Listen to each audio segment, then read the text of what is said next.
Witam Was cieplutko w ten gorący dzień.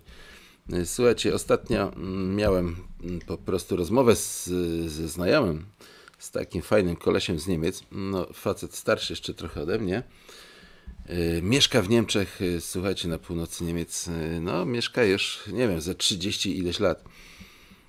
No i tak gadamy o turystyce, o różnych rzeczach. W końcu zeszło na politykę i na to, co się dzieje. No i już po prostu w skrócie pytam go się, słuchaj, czemu ty, no i Niemcy, których znasz, mówię, bo przecież wiem, że tak jest, głosowaliście przez tyle lat na Merkel, tak, i na jej partię. On mówi, no wiesz, no ale nie było na kogo. On mówi, no nie było na kogo, no wydawała się najbardziej rozsądna, mówi, dobrze się żyło, tak. No i mówię, ale słuchaj, to teraz nadal będziesz głosował na tą panią, czy no ona już nie, no, ale na tą partię? Absolutnie, mówię, absolutnie. Nigdy w życiu. No to co, mówię, a AfD? No mówi, mówi, no tak, ale wcześniej mówię, nie dostrzegałeś AfD? No jakoś tak, mówi, no szkoda było czasu, nie? Na AfD. No a teraz na AfD, no mówi, no tak, no trzeba będzie. I słuchajcie, co chcę przez to powiedzieć? To, że w jego opinii dużo Niemców teraz właśnie będzie popierać AfD, przynajmniej skłania się do tego typu ruchów.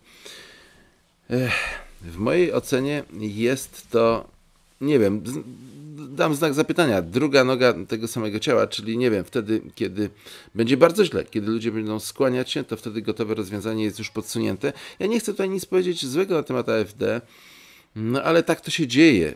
Historycznie rzecz rozpatrując jest, już dawno mówiłem takie powiedzenie, złodzieje rewolucji, kiedy nabrzmiewa już wrzód, kiedy społeczny, tak, ludzie dostrzegają, a w Niemczech rodzi się ogromny ruch, na przykład jagodowy, tak, tego soku z gumi jagód, no to odszkodowanie i tak dalej. Wiecie, tutaj zrobię dygresję taką, to znaczy właśnie dopowiem, bo bardzo zastanawiające, bo są głosy właśnie z Niemiec, że tam duże koncerny, kurczę, jest nawet podobno tak, że wspierają ten system prawny odszkodowawczy nieformalnie podobno, tak? Jeżeli ktoś chce teraz odszkodowanie, nie wiem, czy tych ludzi przybywa lawinowo, no to oni nawet wspierają, tak? Ale tam jest taki myk, że no bo kto jest odpowiedzialny? No i okazuje się, że ci, co to mówili o tym, lekarze i tak dalej, co podawali i kwalifikowali. No ale to jest, nie chcę tutaj tego rozwijać tematu, natomiast no rodzi się bardzo ciekawa sprawa, nie? No ale teraz ten AfD. No słuchajcie, tu jedna z liderek AfD to jest Christine Anderson. Tutaj według tweeta takiego gościa, a jest to, powiem wam, nieodosobniony tweet.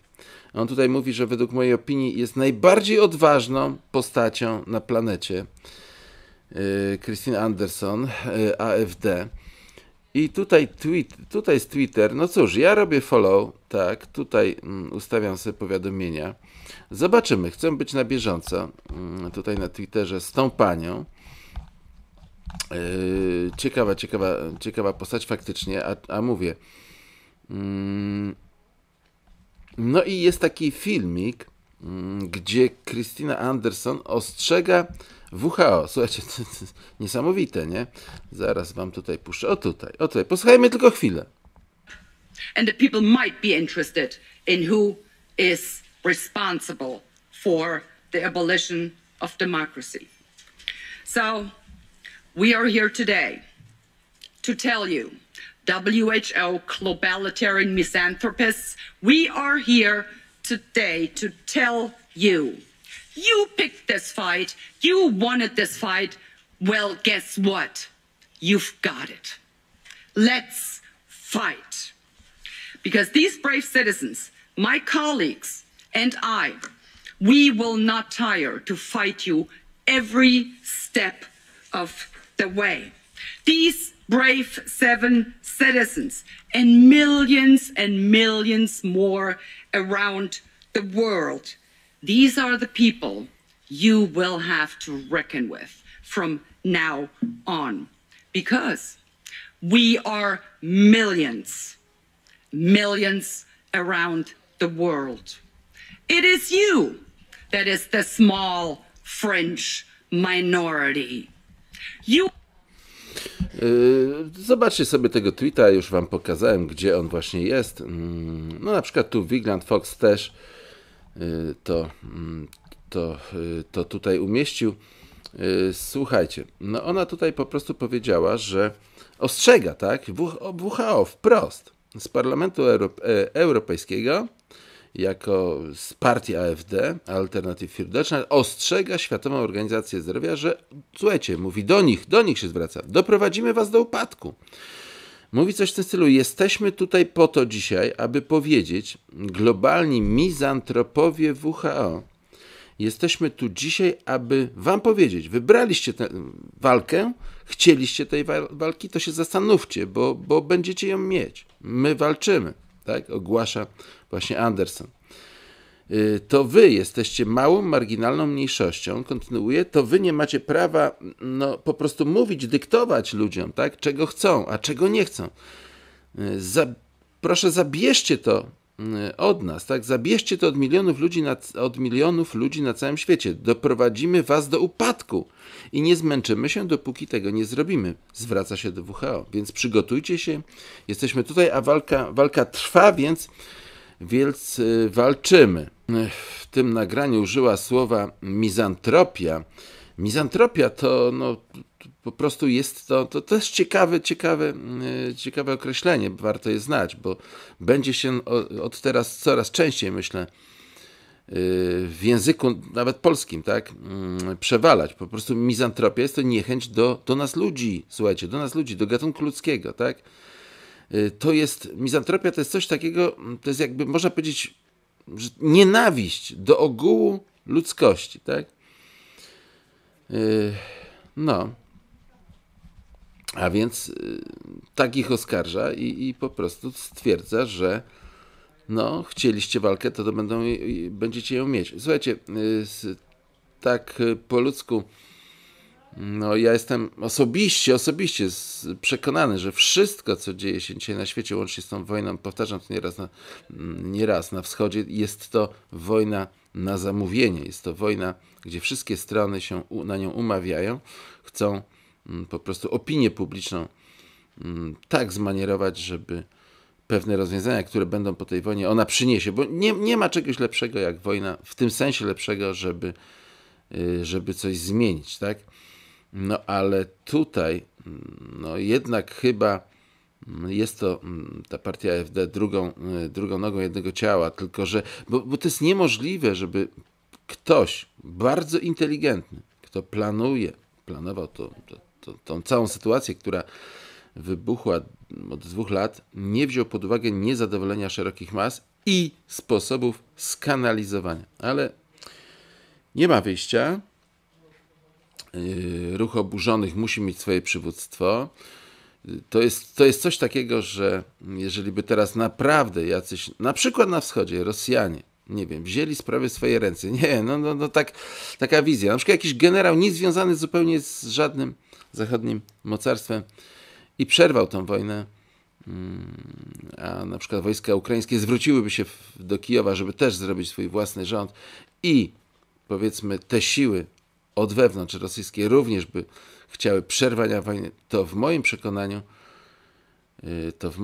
głębokim przekonaniu dopiero wszystkie media bylibyśmy świadkami, jak skandalicznie podniosłyby krzyk, co się dzieje, o rany bossa, w Rosji dzieje się jeszcze gorzej niż za Putina i tak dalej, i tak dalej. Ale to jest tylko, wiecie, moje zdanie marginalne. Po prostu, żeby przerwać takie działania wojenne, przerwać tą wojnę przypominającą pierwszą wojnę światową, wojnę pozycyjną na wschodzie i przejść, nastawioną na rozpad Rosji tak naprawdę. Chociaż może i by przydał się rozpad Rosji, bo zawsze taki kolos jest niebezpieczny. Natomiast, to nie wiem, gdyby teraz przywódcy Rosji i Ukrainy gdyby teraz ludność, żołnierze zwrócili się rosyjscy przeciwko swojej władzy, a ukraińscy przeciwko, tak mielibyśmy pozamiatane i spokój i ocalenie następnych ofiar. Wiecie, to są szachy, to są gry, to jest coś bardziej złożonego nawet niż szachy. To jest obstawianie różnych wyjść politycznych, które już są od lat obstawiane. Nie wiem, czy jestem zrozumiały, myślę, że tak. Natomiast uważam, że na tą panią Christine Anderson, należy dzisiaj zwrócić uwagę i należy zwrócić uwagę na to, co dzieje się w Niemczech, ponieważ Niemcy, myślę, że są tam bardzo poważne siły, które chcą wyjść spod amerykańskiego trzewika. Chcą chyba pod pozorem, pod wielkim pozorem działań takich właśnie pozorowanych, chcą odrębności Unii Europejskiej, a właściwie może nawet nie odrębności, bo świat jest jeden, ale chcą odgrywać gigantyczną rolę z powrotem tutaj w Unii Europejskiej, a myślę, że takiej nie odgrywają, jakby chcieli.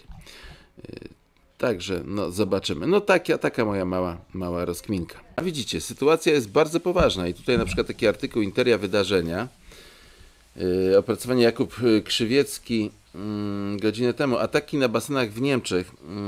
Ratownik stwierdza, słuchajcie, jest jak w więzieniu. Ale teraz ja mówię wam, że słuchajcie również. Z tego co wiem, to po prostu to jest słabo opisane, bo sytuacja jest naprawdę dramatyczna w wielu miejscach. To już nie tylko Francja, ale Niemcy. W Niemczech jest dramat na kąpieliskach, na różnych takich rzeczach. Słuchajcie, kluczem tutaj ble, że całe załogi basenów, na przykład ratowników, tam personelu i tak dalej, idą na zwolnienia lekarskie, nie ma kto obsługiwać, boją się, ale kogoś tak naprawdę boją, tak? Chodzi o to, że do południa na przykład jest spokój, a od południa zaczyna się, tak?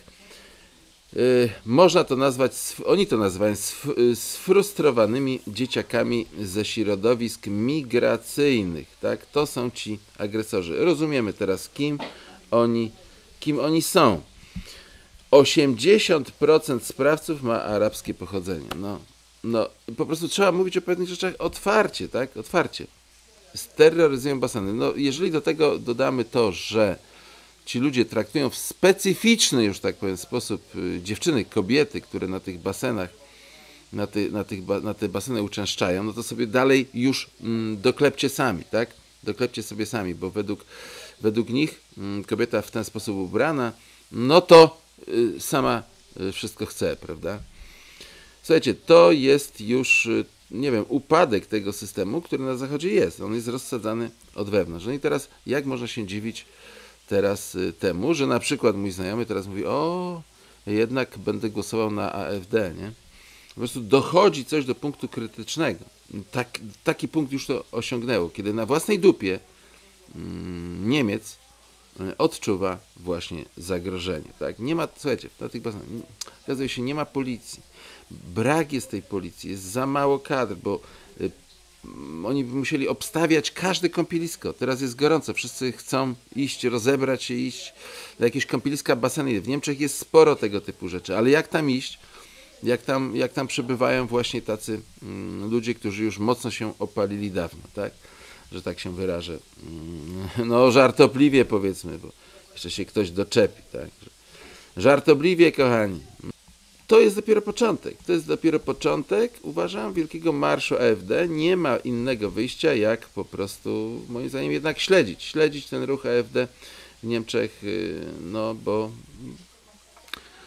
jak się okazuje, to tylko z tego typu chyba partii coś może nastąpić, ale to, co nastąpi, to będziemy musieli przejść przez wielką jeszcze zadymę. A tutaj uwaga, to już obiega internet cały, to jest praktycznie taki kondensat, wiecie, to jest taka sama esencja, takie espresso. To jest jakby totalna krecha, podsumowanie tego wszystkiego, co się tu dzieje, że taka kurtyna właśnie, która opadła, no bo osoba, no naprawdę ranga tej osoby, tak? Wiceprezydent USA Kamala Harris powiedziała to, po prostu powiedziała, nie wiem, bo tak jest od lat, że oni o tym mówią o tym, nie wiem, muszą powiedzieć po prostu z różnych względów, znanych mi, ale nie będę się teraz nad tym rozważał, dlaczego. Słuchajcie, powiedziała to nawet tu podgłośnie, tutaj z Twittera. When we invest in clean energy and electric vehicles and reduce population, more of our children can breathe clean air and drink clean water. When we invest in clean energy and electric vehicles and reduce population, more of our children can breathe clean air and drink clean water. Puściłem to 2 razy. Czy to jest zrozumiałe? Pani wiceprezydent USA Kamala Harris powiedziała tak: proszę, pomyślcie, jaki to będzie miało wpływ na zdrowie publiczne, kiedy zainwestujemy w czystą energię i pojazdy elektryczne oraz zredukujemy liczbę ludności. Nasze dzieci będą mogły oddychać czystym powietrzem i pić czystą wodę. No, ona po prostu to powiedziała. Kiedy nasze dzieci będą mogły oddychać czystym powietrzem i pić czystą, ich dzieci będą oddychać czystym powietrzem, ich dzieci będą pić czystą wodę. Ale wtedy, kiedy zredukujemy liczbę ludności. Czy to napiszcie w komentarzach, co uważacie na ten temat, tak? No ale lecimy dalej. To jest też ciekawe, bo troszeczkę zastanawiające, czemu w tej chwili jest taki hype, tak? Czemu jest taki hype? Bo to zawsze są 2 strony. Jeżeli w mediach różnych, tak, roznosi się jakaś informacja, że na przykład, no właśnie tak jak tutaj, jestem na stronie BitHub, CEO BlackRock mówi, krypto wyprzedzą i przetransformują waluty międzynarodowe. Rozumiem, że ETF na BTC w Europie poszedł i tak dalej, bo wiecie, to ma dla mnie szersze znaczenie niż tylko sama czysta informacja. Osadzając to nawet w słowach również tej Kamali Harris, a BlackRock, największa firma świata inwestycyjna, słuchajcie, przetransformują słowo klucz, waluty międzynarodowe. Oni coś wiedzą, oni dokładnie coś wiedzą. Ale czy nie jest to też z drugiej strony taki podstęp, tak, że no, mówi się tak, słuchajcie, kryptowaluty, ale być może będzie jeszcze przejście przez jakąś czarną dolinę, bardzo głęboką, co do wartości z tymi kryptowalutami. Być może będzie, bo wiecie, jak się robi taki hype sztucznie, no można powiedzieć, że tak, no, że pod ten ETF, tak chcą napędzić, bo sama krypto nie zniknie, to jest dla mnie jasne. Natomiast no coś tu troszeczkę śmierci. Natomiast zawsze mówię, jeśli chodzi o te sprawy, że nikt nie powinien w to inwestować i tak dalej, tak? Więcej niż po prostu może stracić, no ale to wiadomo. Sprawa z BlackRock to wymaga jeszcze kolejnych filmów, natomiast lećmy dalej, bo wiecie, tutaj w tym tonie, duchu dzisiaj tego, co dzieje się z tym AfD w Parlamencie Europejskim, tutaj te inne rzeczy, tutaj mamy zdani, tak, obrazek klasy, małe dzieci, dzieciaczki uczą się modlić do Allaha, czyli jak należy postępować w Mekce i tak dalej. Tak, ja rozumiem, uczy się ich tolerancji na inne religie, tak? Ale serio, czy to na pewno jest potrzebne? Zostawiam wam ocenę. Wstrzymuję się z własną oceną. No, po prostu. Ocencie to, co wy na ten temat myślicie w świetle tych basenów i tak dalej. No, zobaczcie sami. No, ta sprawa tej Mariki jest już ogólnie znana. I tutaj Zbigniew Ziobro, no słuchajcie, słusznie, no, czyn, jeżeli jest jakiś teraz ze strony rządu bardzo, bardzo pomyślny, to jak najbardziej należy bić brawo. Uważam, bo ułaskawienie tej dziewczynie się należy. To było faktycznie bezzasadne na tle różnych naprawdę groźnych przestępstw, naprawdę, bo ja nie twierdzę, że to nie było szarpanie torby, która miała barwy tak tęczowe i tak dalej, to nie było przestępstwo jakieś, czy przynajmniej wykroczenie, tak, było. Natomiast kara w stosunku do czynu ma się nijak, bo ja mam kogoś w rodzinie, kto na przykład prowadzi sklep spożywczy i wiecie, wchodzą ludzie, zdarza się tak w soboty, na przykład w piątek, biorą co chcą, wychodzą, rozboje, bo to są prawdziwe rozboje. Na zachodzie jeszcze więcej tego typu rzeczy, wiecie, dramatyczne, a policja rozkłada ręce. Tak naprawdę, nie? Przyjeżdża, owszem, ale wszystko jest, a tutaj dziewczyna tak o klasycznych, powiedzmy, pobudkach patriotycznych, No, to niebywałe, żeby dostać 3 lata, słuchajcie, więzienia. Ona już podobno wyszła, tak? Czy już zaraz wychodzi. To interweniował Ziobro. Tutaj była nawet jego przemówienie ten temat, nie? Nie będę w to bardziej wchodził. Zostawiam czysty ten fakt tej pani Mariki. Cieszy mnie to osobiście, cieszy mnie, bo tak jak mówię, kara powinna być adekwatna do czynu. To nie ma tu w ogóle dwóch zdań. Po prostu my, ludzie, powinniśmy się zastanowić głęboko na tym przykładzie tej dziewczyny, czym jest kara, w jakim punkcie historii jesteśmy, jak nasze zachowanie powinno wyglądać, no i tym podobne rzeczy. A teraz słuchajcie, tutaj ja wam za chwilę puszczę pewien film w całości, bo tak myślałem, będzie ten filmik mój dzisiaj bardzo długi, ale trudno. Ta pani mówi tam również o CBDC, ale nie tylko, mówi o całości, ale ona wymienia tą stronę, więc dlatego zacznę trochę od końca. Tą stronę podlinkuję. Dzisiejszy status walut cyfrowych banku centralnego. To jest gdzie, ja kiedyś prezentowałem podobną mapę. Tutaj jest pokazane, gdzie są już bardzo intensywne prace nad wdrożeniem cyfrowych walut, CBDC banków centralnych. No tutaj na tej stronie też są ciekawe artykuły. No właśnie, a tutaj w tle rosyjski parlament uchwalił, to jest 12 lipiec, cyfrowy rachunek rubla, więc to CBDC już zostało uchwalone w Rosji. Rosja jak najbardziej idzie tymi samymi ścieżkami co Zachód, mimo to, że prowadzi tak zwaną wojnę z Zachodem. Ja uważam, oczywiście wiecie co uważam, że to jest wojna umówiona. No i tyle. Bez niej wiele rzeczy nie mogliby przeprowadzić, także tu nie byliby w stanie wytłumaczyć ludziom pewnych rzeczy, zresztą z ludźmi nikt się nie liczy.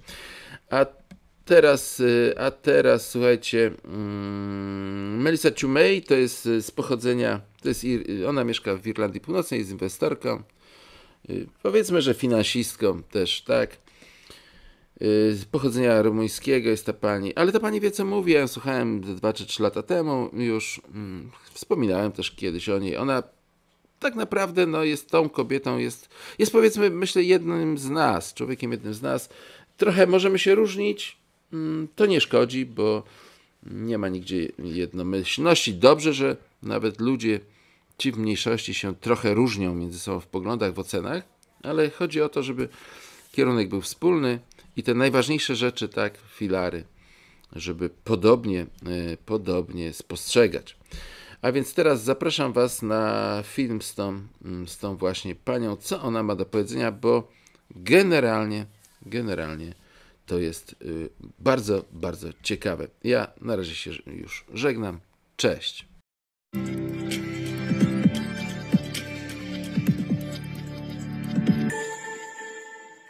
Melissa Ciumei, welcome to the Iconoclast one-to-one interview. Thanks for inviting me back. So, Melissa, we spoke last year, and it was a very popular interview with people all around the world. And the astonishing thing is that pretty much everything you said has either come true or looks like it's about to come true. So my question is this: how did you know? Well, I read their objectives and they tell you exactly what the plan is, and I believe that they're going to try and carry it out. If you go through the 8 predictions, they're being played out to their full potential. You will own nothing and be happy. We're in the process of not owning anything. It started off with the lockdowns. That was the beginning of the eradication of small to medium businesses. Then we moved on to the money printing, which caused the inflation. Then the increased energy prices, that increases the price of everything. When you increase energy, it's a great way to hide inflation. We're now in the transition into higher interest rates. So those small to medium businesses that have managed to cling on, they're more likely than not to be dependent on debt. That's going to wipe them out. And then we're going to move into the subscription, then the green finance, and then the carbon credits. So the first one was you will own nothing and be happy. The second one, you will rent what you need. The debt-based system is over. They needed us to be consumers for that system. They don't need us to be consumers anymore. They need us to be obedient. They want to move everything into a subscription society, that you rent everything that you need. So instead of, if you don't pay it, it will be taken away from you. It's if you don't comply, it will be taken away from you. It's not as big a leap as people might think. We are pretty much there right now. People have their mortgages, they have their car payments, they're taking out credit for a washing machine, a kettle, for tiny things. So that's near rent to buy. So it's easier to move people into that than it is to save and then to buy. So, and then you have your customer for life then, and it's an endless revenue stream. That's why Lloyds are moving into buying up property under Project Generation. You have BlackRock buying up properties. You have BMW coming out and saying that it's $12 a month for heated seats, everything on subscription. So that's playing out in reality. The US will no longer be the superpower. Well, it's being challenged now for reserve status. From 1971, when the dollar came off gold standard, it was pseudo-pegged to oil. That was a 50-year deal that ended last year. Saudi Arabia ended that deal. Saudi Arabia have now made a deal with China that to give them all their energy requirements over the next 50 years. The next was that there will be a handful of countries will dominate. We're absolutely moving into that. I would say, well, China are moving towards 2049, but there will be regional reserve currencies. Jerome Powell has come out and said that there doesn't need to be just one world reserve currency. You have, let's see what else, the integrate refugees. We're certainly seeing that here. There's no vetting, there's no caps, there's no explanation for why it seems to be predominantly young males. And what do you think about that? Like, what is the purpose of that? Why? I mean, they obviously sold it as refugees from war-torn countries, you know, the elderly, women, children, etc. And yet, you know, what we are seeing are predominantly young, fit males, and a lot of them are from countries that are not war-torn. So there's the suggestion that it could be soldiers. There's also the suggestion that it could be workers. It's that patriots to a country won't be willing to do the work that is going to be required to meet the agenda. So there's no real, it's certainly suspicious, the demographic. You know, so you would definitely want to ask questions about the demographic and the lack of vetting. Perhaps they will definitely be needing a digital ID, which is one of that is where we're moving on to. The next is carbon tax, a global price on carbon. For me, this is the end game for central bank digital currency. They have found a way to make carbon a commodity and give it a price.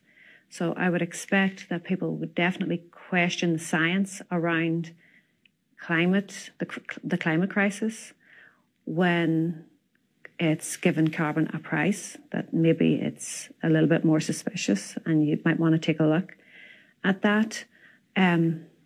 We are moving into a carbon credits system that can only be implemented through central bank digital currency and a digital ID. The digital ID will be rolled out within the next 12 months. 12 to 24 months will be the digital ID and the central bank digital currency.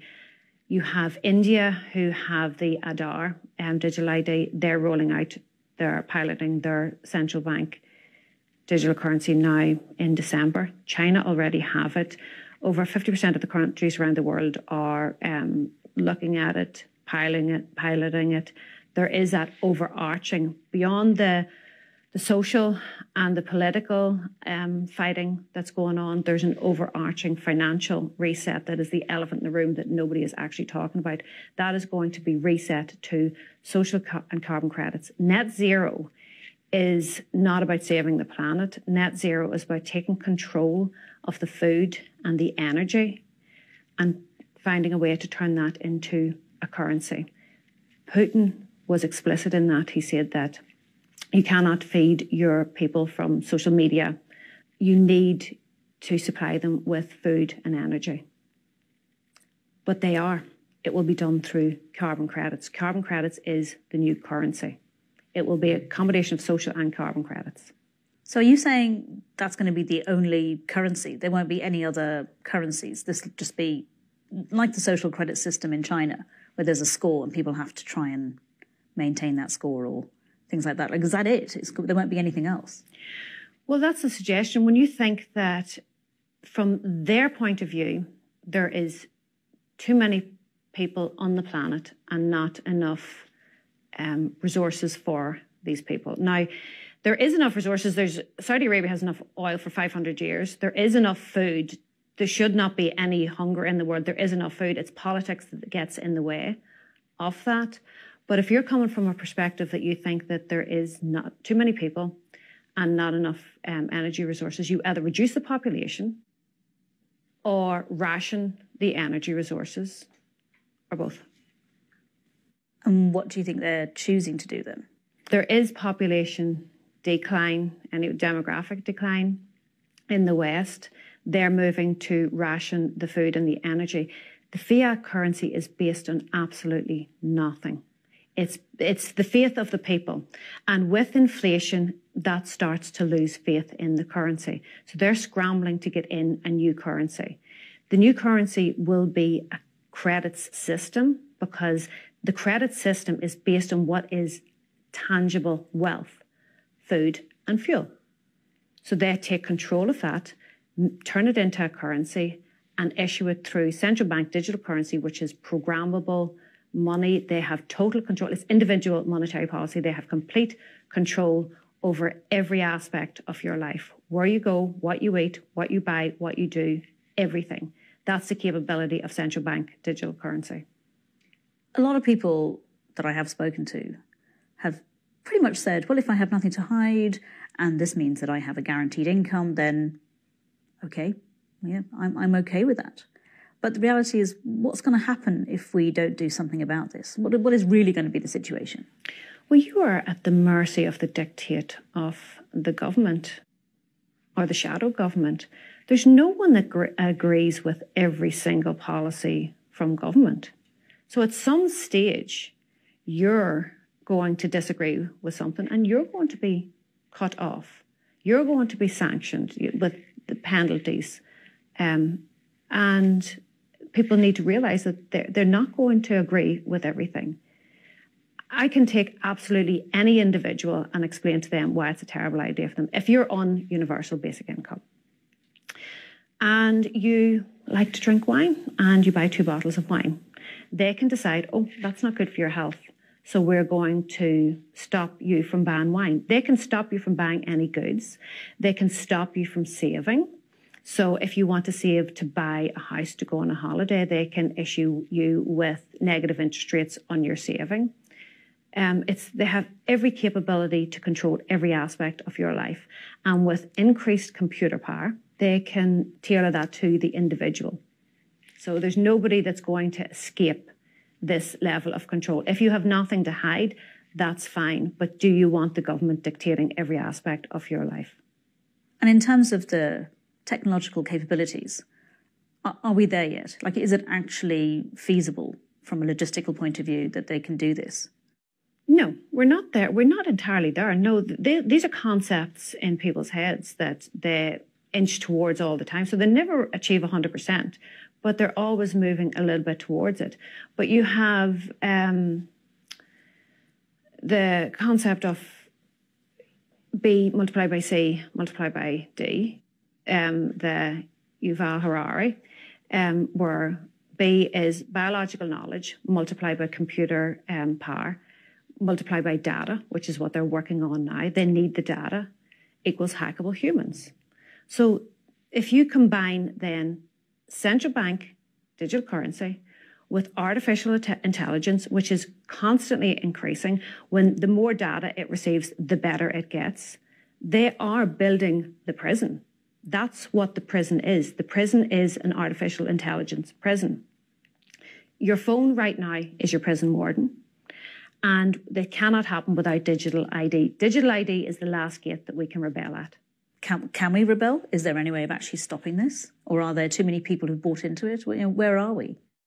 We explained that it's a juggernaut. The agenda is a juggernaut going off a cliff. It's not going to work, but it's a juggernaut going off a cliff, and it's accelerating right now. There's people on board that realise that something's wrong, but they don't have anywhere to go. The only way is to sidestep it. Just let it happen. You're not going to stop. For me, central bank digital currency absolutely is going to happen. There's no doubt about it. The only variable is how long will it last before people rebel against it. But what's happening right now is that people are creating alternative communities. There's shop local alternative currency communities where you just issue the currency locally, and that maintains velocity within the local community. There is alternative schools popping up because of this woke narrative that parents they don't want their children having they don't want sexuality being the radar of a child. It shouldn't be on the radar of a child. So they're stepping away from that. So this is naturally, organically happening. And what people need to maybe do is have a look at where that's happening in your area, because you'd be surprised how much this is gathering traction. So there is alternatives to it. I would suggest that if you know that the system is failing, the fiat currency, like everyone before, don't hold your wealth in numbers on a screen. It's just pieces of paper. It's just numbers on a screen. It's not actual wealth. Money is supposed to be is a store of your sweat equity. What numbers on the screen are not that. So you need to really look at getting out of those numbers and into tangible wealth. I am a fan of precious metals. I think that they have a long way to go. I know that central banks are prolifically buying up precious metals along with countries. So what do they know? My guess is there's going to be a revaluation. Even if there's not, they are the known store of wealth. If you know that, if you frame everything in the context of an economic collapse, everything starts to make more sense, and you can start to plan for that. Interest rates are going to rise. It was said that they absolutely could not rise interest rates because it would collapse the economy. That is happening with the Fed. That's forcing the ECB. So look at getting your secured debt, either pay it down or get it on as long a fixed rate mortgage as you can. Put down your phone. It's your prison warden. Start moving away into an alternative way of living. I think that we have been so manipulated into being consumers, we don't even realize that we're there. It's not making us happy. So it would maybe be a good thing to try a different way of living. And maybe we're not just here to pay off a mortgage and die. Maybe there's something else to life. And do we need everybody to participate in this kind of new way of being for it to work? No. They need everybody to participate. We don't. This is why it won't work. In order for them, they have picked pandemics and viruses and climate are perfect. If you want to initiate a one world order, they're perfect because there's no start. You can't identify where it came from. There's no conclusion to where it ended. We've seen that it was just, one day you don't have to wear masks, you don't have to do this, you don't have to have screens up. So there's no identifiable end to it. So and you can't see it. Yes. It's invisible. Yeah. The invisible enemy. They're perfect because it's a global issue. It's not a regional issue. So every country has to get on board. I'm not saying that the lockdown and medical mandates were a test, but if they were, we know what to expect moving forward, and they know what holes to plug. They realised that they couldn't get everybody on board, and they realised that information was very dangerous to them because it opened up another avenue from thinking. Prior to this, when they wanted to run an agenda, they had the newspapers and they had the media and they had complete control over it. They need the internet to constantly feed us, to manipulate us. But the danger of that is that the information is out there. So you can go to the source of the mRNA, the inventor of the mRNA vaccine. You can go to the technology, or you can go to a live webcam in Kiev. So if you want to question the narrative, it's access. That's why they're shutting it down as misinformation, goes against community standards. So if we know that, the most important thing that we can do is find out the information for ourselves and get it out there. I was looking at the Milgram experiment, and I find that very interesting because that experiment showed that 80% of people hadn't got the moral compass to defy authority, but 20% of people had the critical thinking capacity to defy authority.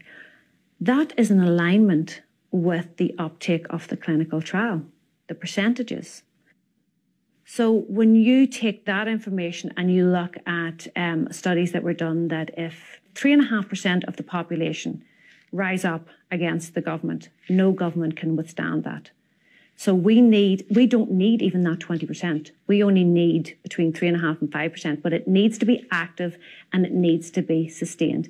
And then the tipping point comes, critical mass comes, and more people lean towards freedom than complete oppression. So how close are we, do you think, to that tipping point? I think we're getting closer every day. It's being heavily censored. The protests are now at a global scale. It's just being there's a media blackout on it. So I do have great hope that we are more moving towards that way of being. But the West, we have got used to, well, the illusion of democracy. Maybe we're realising that it's an illusion, the illusion of owning things, because you'll find out that you maybe don't own what you think you own. Try not to pay your taxes and you'll find out what you own. But we're waking up to that. And what we like what we thought we had, and we might want to go out and get that now. The reset is happening, but maybe we want to take control of it and reset it our way. So what would be your ideal outcome then? Like, what is our way? I think that, like I said, people need to renegotiate why they're here. There's part of it that I would agree with. I don't like the mass consumption. It is wasteful. I think we have to have a more respectful attitude towards how we live and how we interact with the planet. The people that are so obsessed with this zero carbon issue seems to be the ones that are doing the least. That would be my suspicion of them. If you wanted a fair system, if carbon was the issue, because they use carbon because they don't want to address pollution, but if that was the issue and you believed in that, well then it would be a fair system for everybody to get the same carbon allowance. But they are running on a system where they can buy the right to pollute. So there's the advantage of being wealthy. So you'd want a fair system that there was no advantage, but that's not the system that they're running from. This goes back to like 1992. The Kyoto Protocol was like Article 17, where it was the issuance and trading of carbon credits. That's where this goes back to. It's not about saving the planet. They don't care about the planet. They care about getting in. Finance goes to where it gets the greatest return. There's a move into the green finance. It's all about profit. It's not about the planet. So I would propose that if they believe this, if they truly believe this, lead by example. Get rid of all your assets, rent what you need, let us track you, because tracking is where they're going. They want to blockchain everything. They crush any competitor through their currency. If you think of the US, look what happened, Saddam Hussein and Gaddafi, when they challenged the petrodollar. Why did they let cryptocurrency run? Because they want to blockchain everything. It's a brilliant way to control people. And they got these really intelligent people in to solve these blockchain issues and evolve the blockchain. They're now starting to shut it down. Their regulation is the enemy of cryptocurrency. A lot of people say, no, more people will trust it when there's regulation. I don't agree. It goes against what the decentralized concept is. They're now starting to close the on-ramps. Santander, last year you couldn't transfer money into Binance. Now it's caps on what you can transfer at all for my safety. Now it's fine for me to gamble, etc., but they've chosen this for my safety. I don't think they're going to close the off-ramps as quickly, because if they close the off-ramps, it's more likely to function as a currency instead of a speculative asset, and that could let it get out of their control. So what would be your main 3 predictions for the next year or so? My first prediction would be the introduction of digital ID throughout the world. It's already in India. It will be subtle, so you need to be aware that it's not just going to be handed a card. It will be, like in Iran, it was for bread, government subsidies for bread. In Australia, it was government subsidies for childcare. In Sri Lanka, it was for fuel. So it will be incentives to get your digital ID. As I say, that's the last gate to rebel at. Second will be the infrastructure for digital, central bank digital currency will be more coming in. Along with, they're already piloting it. You have Fed now in America, which is the infrastructure. So you're going to see more and more about central bank digital currency. Send people to cbdctracker.org if you don't think central bank digital currency is coming in. It shows you where it's coming in. The third will be, I think that there's going to be a new currency emerging. It will be tangible goods. It will be, say, a basket of commodities, about 20 plus commodities that will be valued in grams of gold. That's where I see the countries that actually have commodities are pushing for that instead of just printing dollars and exporting inflation. So I would say that start to emerge within the next, for me, that's not maybe 12 months, 2 to 3 years, but you'll hear more talk regarding that. Is it going to work? Are they going to win? No, they're not going to win. Historically, they never win when people's freedoms are taken away from them. They do tend to push back, and we've always won so far. I think the problem is that good people are passively good. Bad people are actively bad. But there's more good people than there is bad people. So when the good people, which is what we're seeing now, they rise up, they become actively good, we're a force to be reckoned with, and you never win against us.